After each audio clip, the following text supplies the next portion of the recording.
Dalagang Pilipina, yeah. Dalagang Pilipina, kulot man kini. Yes, ma'am, sir. Totoo, ito po talagang totoong buhok ko na after shampoo talagang bumubuhag-hag siya.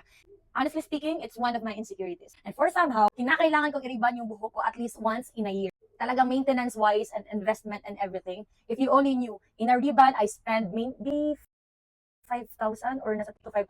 It depends upon the hairdresser. Kung ano po yung base sa assessment po nila na kailangan iti-treat or kailangan i-apply sa hair po natin, na kailangan ng hair po natin.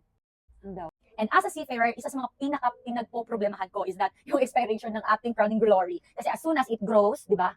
Tingnan nyo.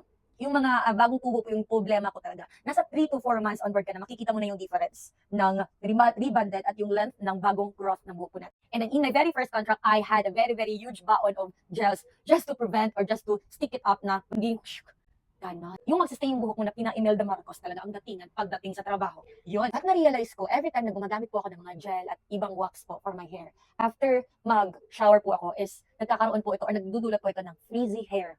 And when I say frizzy hair, you don't really like it. But when I am going to untie this one, this is what it really looks like. Lion King na Lion King yung atake. Yung bagong hibla ng buhok, nakakapagod ng tagalig as in, yung bagong tubo ng buhok ko, di ba? Kulot na kulot. But it's just, I think it's 3 inches na po yung long.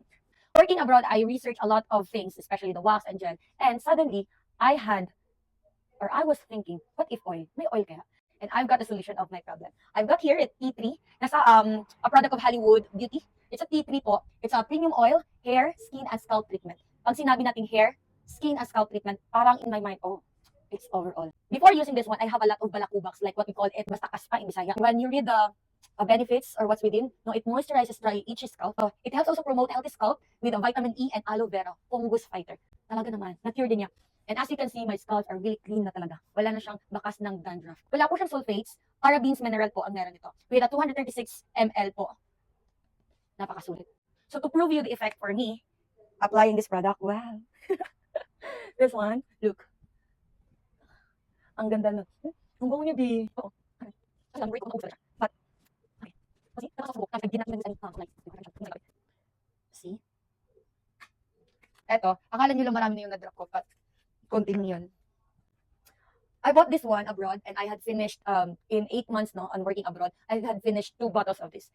But the problem is, I am on my vacation and I don't have a product enough. I don't have enough product with this kind of product, na T3 by Hollywood Beauty. So by then, nagpanic po ako a little. And the good news is, I found the products that is best to compare with what I had been using. So sa mga katulad kong kulot, girl, do not worry, I've got your back. In line with this video po, nakalinta po yung mga products, which is, most of them, kung i-research niyo po, FDA approved po yan. Kaya naman, kung gusto niyo pong i-embrace yung pagkakulot niyo, but not that worst buhag-hag and crazy hair looking, at kung wala po kayong budget magpariban po as of this time, girl, kailangan nyo na i-check out. Pili-pili lang po kayo dun sa Yellow Basket. Okay? Bye for now!